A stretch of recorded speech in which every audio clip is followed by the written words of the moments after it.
Okay, hopefully we just fixed the issue. Back to what I was saying, I just circled Westgate on the map. The city of Clover is... No, that just crashed it again, didn't it? No, it's on. Okay. Cool. Seems good. The city of Clover is nestled in the mountains, the Giants Run Mountains. And that's where you guys will need to travel. You'll need to take the main road here, and then there's like a sort of a It's called the King's Road, right? smaller path. It's over here. This is. Oh, there it is. It's like right here where this dot is.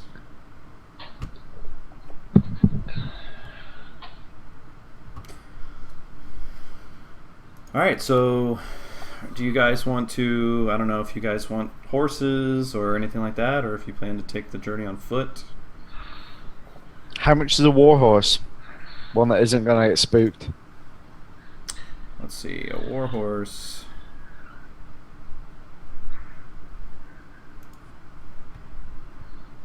I think they're about 400 gold. It's not bad. Let me just check real quick. Would the Eye of Justice have its own warhorses?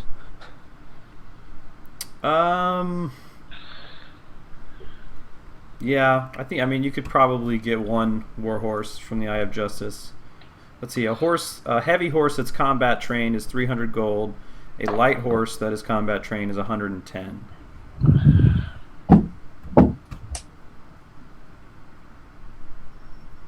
But you say I could get one for free, maybe? Yes. Yeah. Yes. I'll take it. What about the rest of you guys? You guys gonna hoof it, or you wanna buy a horse? You can buy a non-combat trained horse. A light one's 75, and a heavy is 200. I'll God. I'll buy one. I'll buy a horse. I want the cheapest horse possible. Okay, that'd be a light Non-combat horse. trained. 75 gold. Yeah, that'll do. Sold. No, I'll get a regular horse too. Okay. Haviland. I'll go light horse. Adidaya. Really cheap. I think I'll be going the same. All right. Well, the light horse is 75, but if you want the combat trained light horse, that you can get one for 110. So it's not a whole lot more expensive. Screw it. I'll spend the Yeah, extra. I don't the, think my horse being combat combat. training. Okay. What does combat training for a horse even consist of? It's just so it doesn't get scared. Like if there's fighting, like a normal horse would probably get scared and run away.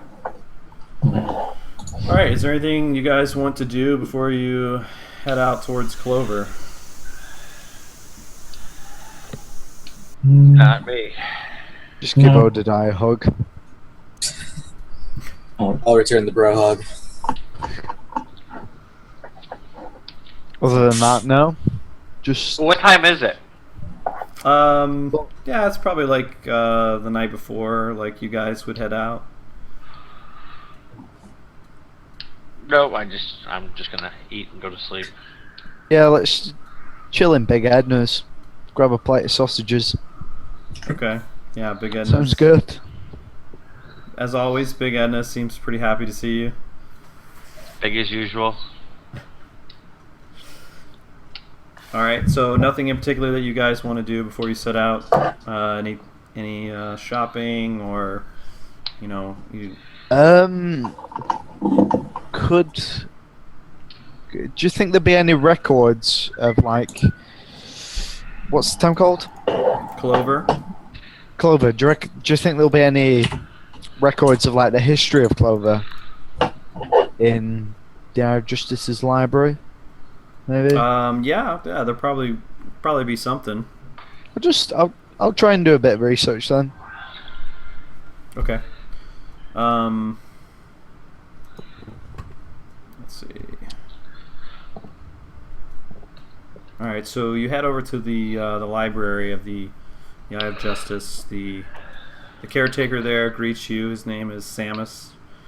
Says, "Hello, Merrick. Good to see you today. What can I help you with?"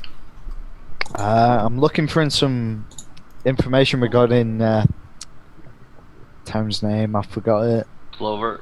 Clover. And just its history. Ah, yes, Clover. It's kind of a newer town, only been around about half a century. I could probably help you find out some information about it. He sort of I'll like, nod and accept his help. all right. He sort of waddles back and starts flipping through rows of books, and he pulls out one book. Says, "Oh yes, this is the book I was looking for. It's it's a history of tea. I don't know if you know, but Clover is very, very well known for their production of the yellow clove tea that is very popular amongst nobles." How it heard. Yes, indeed. And he starts flipping through the pages. He says, "Yes, it seems the town was established about 50 years ago by a man by the name of Johnard, and he's the one that started the tea business." I don't really see anything in here that's very interesting. Oh, here we go. Yes, it seems that sometime before that same area had been experiencing sort of a strange activity. There was a red mist that was coming from the mountains that people could see for almost 50, 60 miles away. Nothing ever came of it, but there was a lot of rumors and things like that. You know, a lot of the people from the Giants Run Mountains thought it was some kind of bad omen. Some scholars believed maybe it was a volcano, but nothing seems to have ever come of it. I suppose it's a bit of a long shot to assume that Clover was involved with necromancy. Yeah, I don't think anything like that is in the books. He's like, "Why ain't interested in Clover all of a sudden?" Just curious. Concern for my supply of tea. Definitely. Well, if you ever head that way, bring me back some. It's delicious. Oh, I know.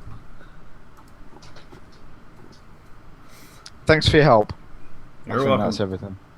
All right. So, anything else you guys want to check out before you leave? Yeah, I guess I'd like try to see if there were any like weird laws in it since I'd never been to Clover before. Okay. Yeah, you check on that kind of thing in the law library that you work at or work with, I suppose. And yeah, you don't find anything too unusual. Clover's not a part of any any other cities. It's not what would you call it, like a vassal? It's not like a vassal of another city. It's pretty much just a very, very, very small town. I mean, it's little more than an outpost. So, probably Law of the West type thing. Not any like not any organized government or anything like that. And would I have any like contacts there, like somebody's cousin who I bailed out, anything like that? No, you don't. You're not familiar with anybody there. Like I said, it's probably the population is less than 100 people. So. All right. Yeah, that'd do for me. Cool. Anybody else?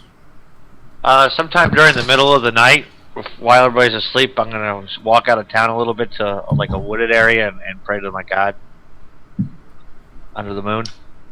Okay. Sounds romantic. You know. All right. Okay, well, if nobody wants to do anything else, it's morning time, and you guys have packed up your horses and ready to begin your journey to Clover. It's going to take you guys probably about 5 days to get there. If you just go like kind of at a like a medium pace. Can't imagine us rushing, so Okay. at least, well, Sounds there'd be a good. sense of urgency there, but it's nothing like we're running Yeah. as soon Okay. as possible kind of thing. All right. So probably 10 days then.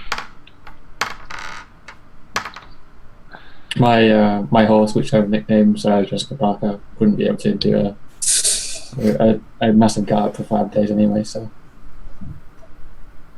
Roger that. I guess we're going to stick to the road for as long as possible. Okay. I have let's see, I have another map of the region that I can show you guys.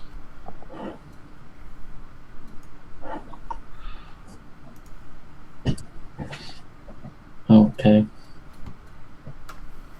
Alright. So, essentially, just so I can sort of zero you in on where this is, you guys would be coming from this direction and then heading down this direction and then into the Valley of Shadows. That's really ugly. That's not ominously named at all. Valley of Where's Shadows. Clover then? Sounds happy. Oh yeah. Where would Clover be located after the Valley of Shadows? Oh, Clover would be like right here in the center of the Valley of Shadows. So it's like all these rivers that run out to the Sea of Fallen Stars where Westgate is. They all sort of begin in these mountains here, or pass through the mountains, I suppose.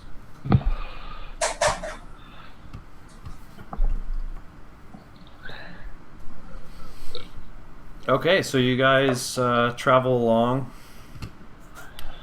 and after about 5 days, you have to kind of separate yourself from the makeshift trail that intersects with the river there, and from that point, you just kind of have to follow the river until you get to the town. As you're like going into the town, you're essentially coming in through the foothills, and you're slowly making your way further and further up into the mountains. You notice that the air, gets a little more crisp. There's less humidity. You might need to like throw on a little extra layer to combat the temperature. But after you guys wind your way through the mountain along this river, it opens up into a giant valley, and at the bottom of the valley you see basically just a collection of small homes. There's really nothing much going on. There's one area that's walled in, and it looks like it has about maybe 8 or 9 buildings, and it has a 10-foot fence that goes around it. And then you see like a few scattered buildings that are pretty close to the walled area. The one thing that you notice that is definitely strange is there's a tower that's sort of embedded into the mountain. It kind of looks like a gnarled tree trunk. It's a mixture of wood and stone, and you see like stairs coming out and then going back in, like all over it. Like, so it's like instead there's not like one continuous staircase that goes up. It like goes into the tower and then comes out, and then it makes its way up to the top. That looks like an even happier place.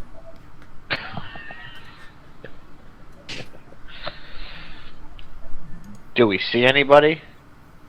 Yeah, I mean, as you approach, you see that there are like a few villagers about. It's probably about 4 o'clock in the afternoon at this point, so it doesn't look real busy though. It looks like there's not too many people. How would you like to approach?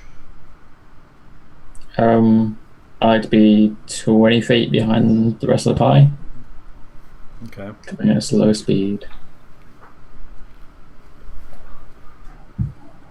All right. Where are you guys going towards? You guys going towards like the walled area, the tower? So this is all Clover. Yeah, as far as you know. I'd guess the walled area. I mean, that'd be like Yeah. the main part of the town. Yeah. Okay. All right, so you guys head towards the walled area. As I said, you notice there's about a 10-foot fence. It doesn't look to be the sturdiest fence. It's just made out of like logs, and they're like shaved to a point at the top, and it's banded by like leather. What would you call it? Leather binding. I don't know. It's basically a very makeshift wall. The town looks very frontier-ish.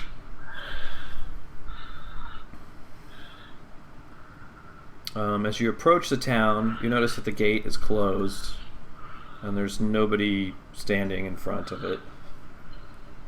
That's a little weird. I guess I'd approach and knock on the door then. Gate. Okay. So you knock on the door.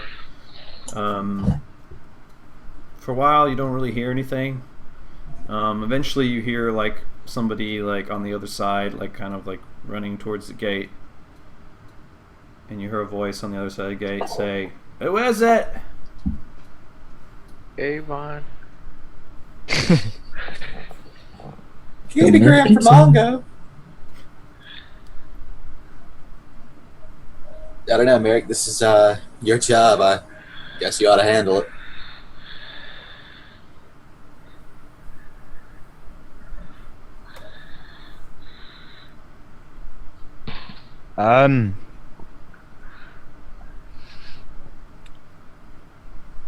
We're affiliated with the Eye of Justice. We're here investigating reports of undead. The Eye of Justice, huh? Did. Very well. Hold on. You see him like, you can kind of see through the little like, there's like little gaps in the wood, so you kind of see him like run around. He's like scrambling to open the gate. He opens the gate, and he kind of sees you guys like all decked out. Some of you are wearing armor and carrying weapons, and he seems kind of impressed. He says, "My, we've garnered the attention of the Eye of Justice, have we?" It seems your tea is worthy of the attention. Well, it is damn good tea. Come on in. He motions you guys. Says, "Pardon the town. It's a bit dead at the time. A lot of people have left in fear. You can stable your horses over there. There's no stable master though, so guess you'll have to do it yourselves." I'll stable my horse. I haven't given him a name yet. Might call him Odadiah. What, so you're going to ride him all day long? Yeah, pretty much. I'd like to let it be known to keep my hood covering my face. Nobody see me. I'm not saying a word. And I'll stable my horse. Okay. All right. Well, as you guys are, go ahead. No, I'd probably say that'd be stabling my horse, but doing it wrong because I'm not really good with horses, all things considered. I'll help him out. Yeah, I'm not too good either, so I look over at Marek helping him, try and imitate what he's doing. I don't help Haverland. No, I hide the fact that I need help. I don't want to bother anybody. Okay. All right, so as you guys are stabling your horses, the man walks over and he says, "By the way, my name's Leodar, and who might you be?" He goes towards you, Merrick, since you've been the one talking so far. I'm Marek Corvin, and I introduce the rest of the group. Okay. I bow politely, and my name is said.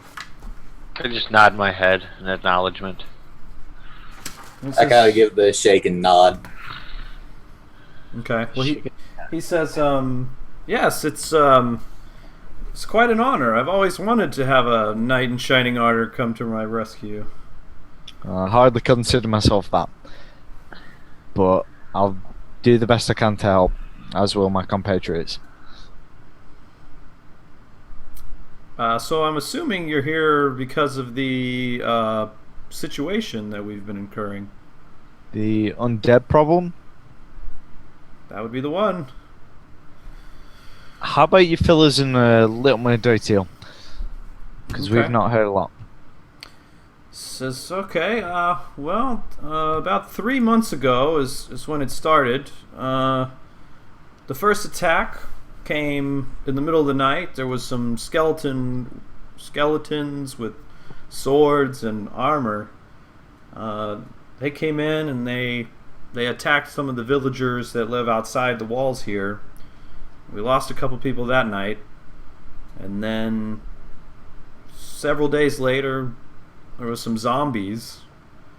Honestly, we wouldn't have been able to do anything about it. Normally we would just keep the gates shut and hope they go away, but luckily, and he points to the wizard tower, the one that's in the mountain face. He says, luckily we have old Bert. He came down and take care of most of them, but problem is he's kind of getting up there in age. He can't handle it all by himself.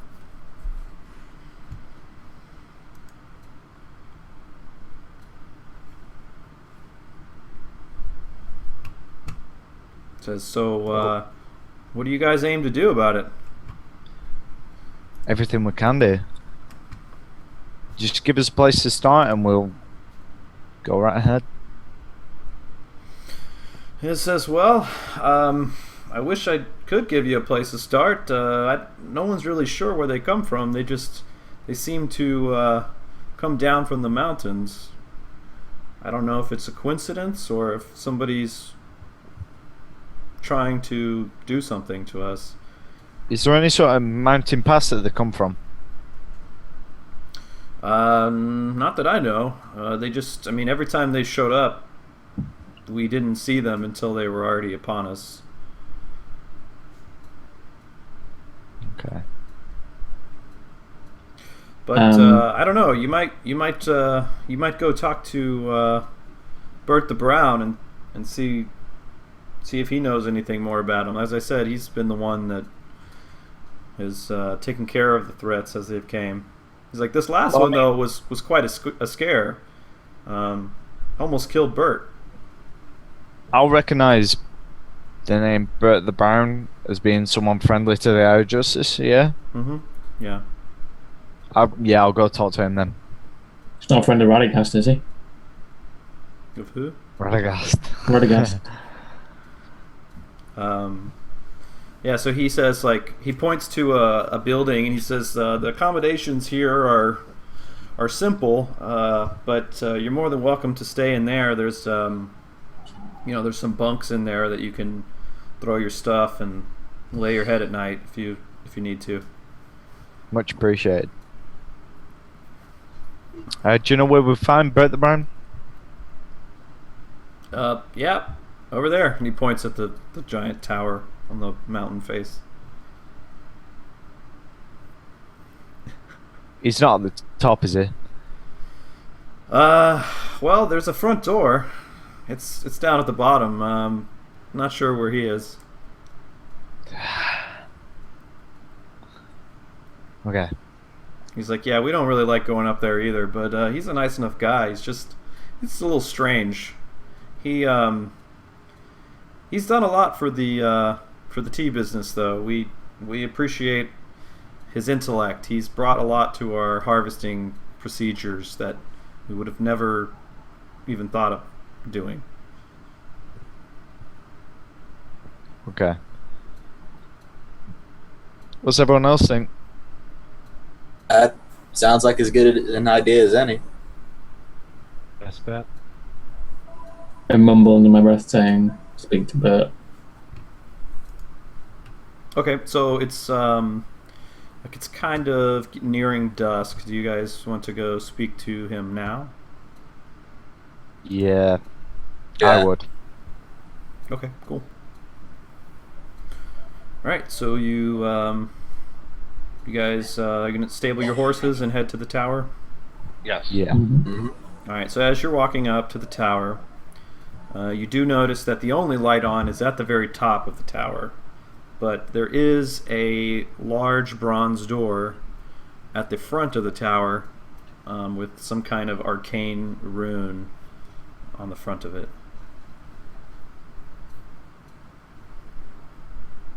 Haviland?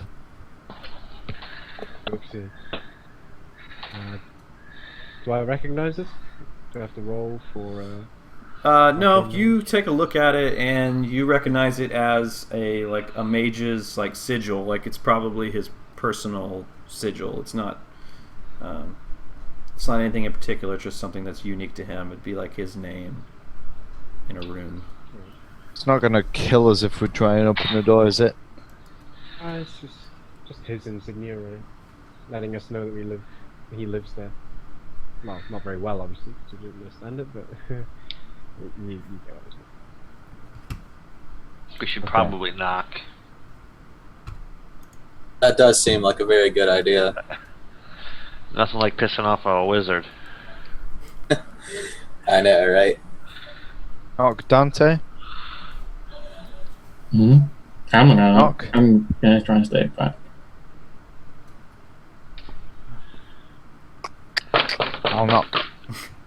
All right, so you knock on the door, and you hear some weird clicking noises that you don't recognize. Like it just sounds like almost like a cog or like machinery or something. And then the door opens, and you see it looks like a table. It has 4 legs, but it's got all sorts of cogs and mechanisms and things that you don't even know what they are. Out of character, it'd be like hydraulics or something like that. But your character's never even seen anything like this before.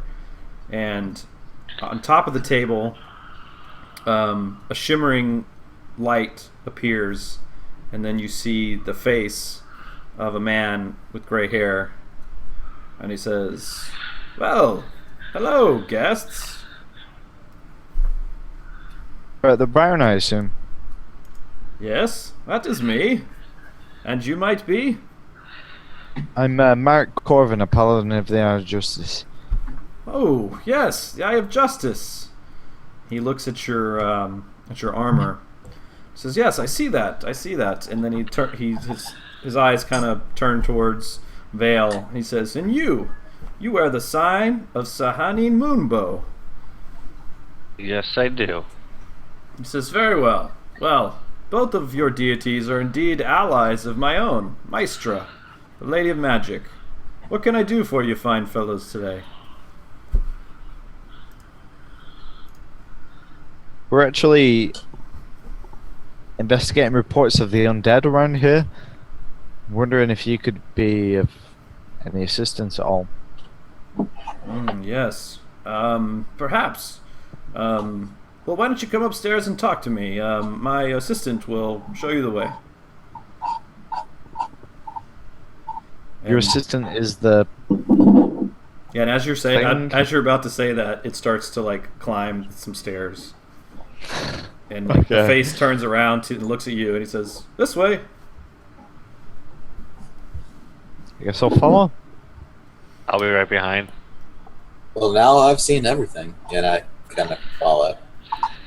Have you seen a man at his own face? Close. I've seen a man eat his own hand. That Okay.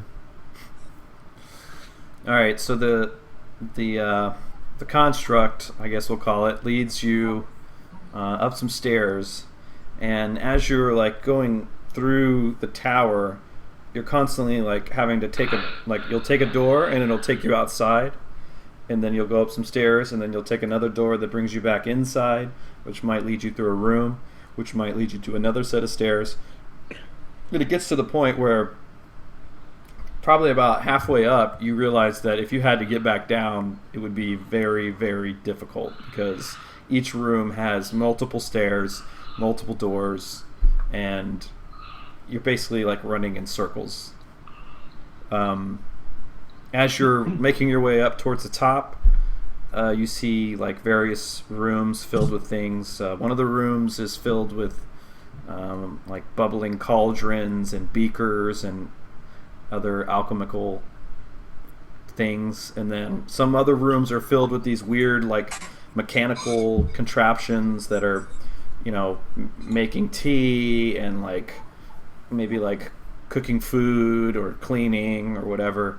And then even like you'll like one time you open a door and you're in a forest and you walk through like a path in the forest, and then you open a door on the other side and then you're like back outside of the castle.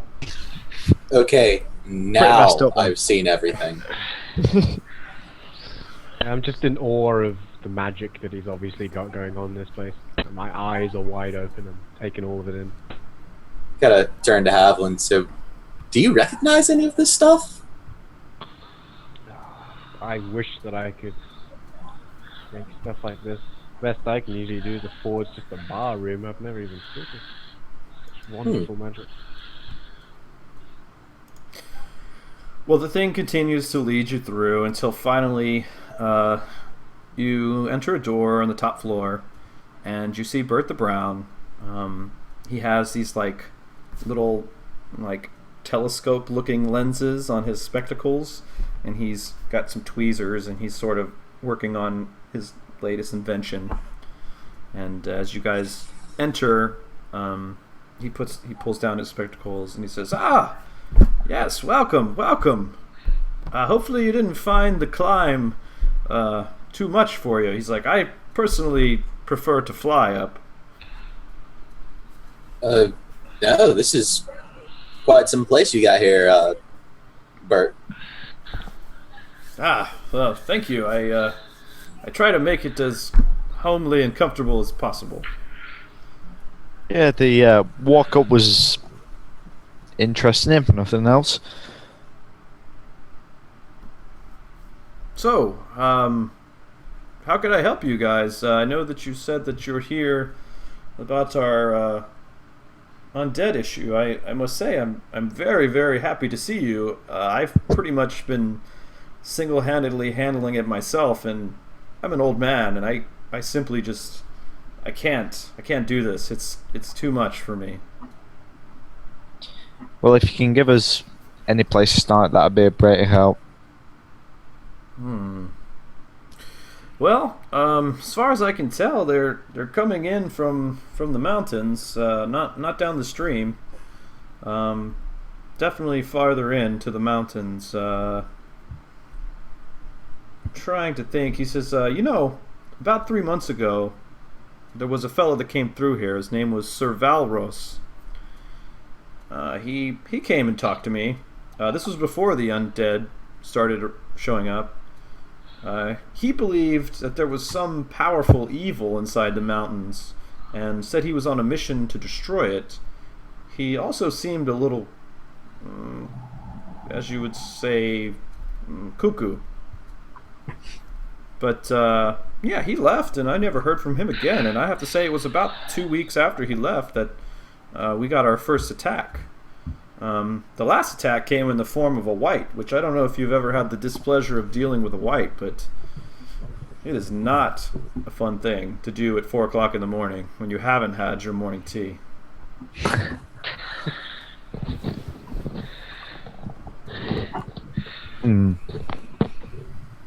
You say these undead come from the mountains. Well, you're in a valley and you're surrounded by mountains. Any general direction that they're coming from? Ah, yes, yes, to the west. Yeah, I would say deeper into the heart of the mountains. And like if you've looked, like you'll notice that like you're in a valley, but one side of the valley is kind of like sloping downwards, like towards the river, and then the other side of the valley, the mountains become taller and more exaggerated. And that's to the west. This man that he encountered, did he say where he was from? Good question. Yes, I believe he said he was from Cormer. That's what it was. He's like, I thought it very strange that a man from Cormer would be all the way down here. Did he give his name? Yes, Sir Valros. Any surname? Family name? I believe it was Drogarth. Drogarth. Would I know that name? Yes. You're from Cormer originally, and you do recognize the Drogarth family as a very proud, noble family with some very abled warriors. Okay. Well, the line between genius and madness is often blurred. Maybe there's a grain of truth to his stories. That is sometimes the case. I know that I've been called a kook many times, so... Might be worth investigating. Do you know which path he took? Any specific direction other than west? I didn't see him leave. No, he had mentioned that he was going to head west, but I had not actually seen him leave. I think I have something laying around that could maybe help you guys get started. He reaches down, he starts digging through a chest, and then he opens up a drawer, and he's kind of throwing stuff around. He starts moving some papers around, and he kind of goes and he digs into his pocket, and he pulls out a stone, and he hands it to you. I take it. All right, he says, that stone has a magical enchantment on it, and it detects evil, and the stone will actually heat up in the presence of evil. If the presence of evil is only minor, it will just be slightly warm. In the case of extreme evil, it may burn your hand. And you should be able to detect the aura of warmth based upon how far you are and the strength of the evil. I suppose that could be pretty useful if you're going to go trudging around in the mountains. But this is my new favorite object. I thought you might like that. I never really use it too much. I feel like it would be very fit for a paladin of your order. I'll hold on to it, definitely. Are you going to name your new pet rock? Timothy.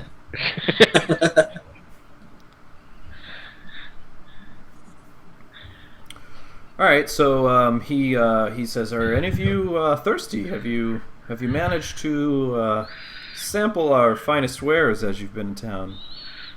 I could definitely go for some tea and some sausages. I've had it imported, but never fresh.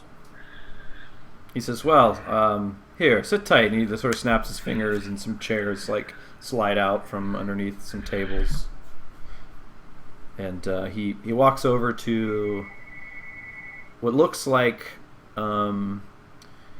it's like it looks like a chemistry set, but in the middle it kind of looks like a terrarium or some kind of weird hydroponics beaker. There's bubbling water, there's steam, and you see that there's tea leaves growing inside of it.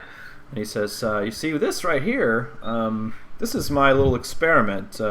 As you know, this tea can only be grown in this climate, and here I have effectively reproduced the climate inside this beaker, and I can take it with me anywhere and have my precious tea." Fascinating. So he pours you guys some hot tea, and the four-legged mechanical table creature comes back up with a giant platter of food on it. Haviland, you need to learn how to do this. I agree. No. Say, Bert. May I call you Bert? Yes, Bert the Brown, whichever you want. I'm sorry, just out of character, I'm dying to call him Burt Reynolds. I'm waiting to ask him where I don't Ernie know is. why. He says, "But please, don't ask me how I got my nickname, because it's not something that I like to talk about." I've had a few. I've had a few nicknames that I'm not too proud of myself. Have you ever tried growing anything else in that contraption?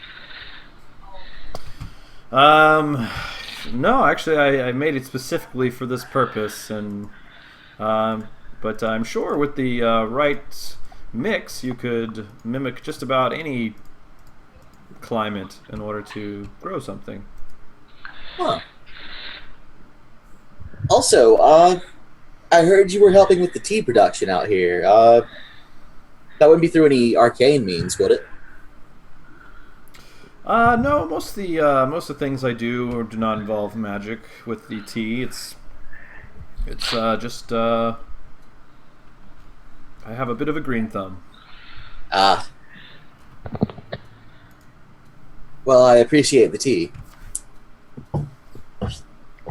Fresh is definitely better. Splendid. I'm glad you enjoy it. Well, I'm afraid it's getting late for me. Do you have any further questions or anything that I can help you with? He's like, be very careful in the mountains. There's definitely lots of dangers of different varieties. Well, if there's something wrong over there, we'll find it. Definitely. Great. Well, I wish you luck. Thank you. Maybe you I'm can. not Maybe you'll run into Sir Valros. I hope so. I've not said anything throughout the whole exchange, so I'm going to say, as a sort of saying, good luck. I'm going to say, but do you mind if I sleep here tonight? Before we set up on an adventure tomorrow? That is a chat-up line if I've ever heard one. He says, "I'm sorry. I mean, it's very great to have met all of you, but I prefer not to have guests in my tower. There's a lot of things here that, well, they're not dangerous to me, but they can be dangerous to anyone that's not me."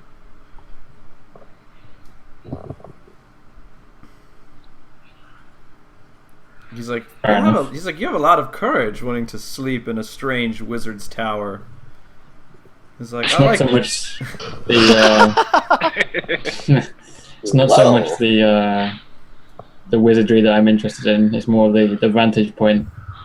If there's a tower or there's a high point of a new location that I don't know very well, I prefer to stick to the heights. Ah, yes, sounds like you're a very tactical man, and I can appreciate that too. Especially with a threat of undead. He says, well, although the wall can't be described as ironclad, it should do its job in at least distancing yourselves from any threat that might occur. They have been posting watch at night, so you'll not be completely caught by surprise if something was to happen.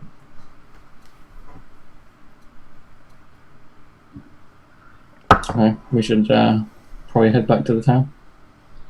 As we leave, I thank him for the refreshments. Of course.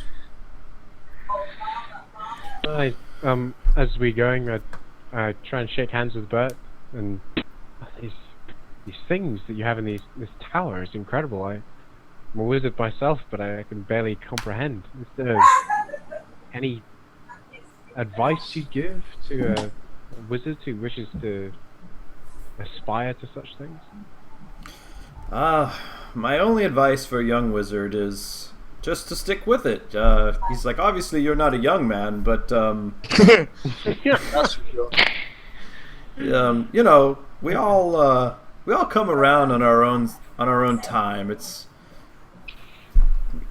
not something that you should be concerned about. You'll come into your own, I'm sure. I appreciate that. Thank you.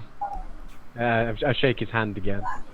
He shakes your hand. He says, I tell you what, if you get a little bit of spare time after all this, come by and maybe I can share a few spells with you. I'd very much appreciate that. Thank you. Great. Fabulous. Oh, you made a new friend. He's not so awkward after all. Alright, anything else before you guys leave? Nah, not for me. Mm-mm. I'm pretty set. Okay, cool. Alright, so unless you guys have anything else that you want to do, I would assume we're just going to go back and get some sleep. Yeah, I think Marek really needs toilet. Okay. I'll be back in a Use the second. toilet. Alright, well, we can take a 5-minute break, actually. Okay. You guys want to do that? Sure. Alright, Cool, yeah. we will be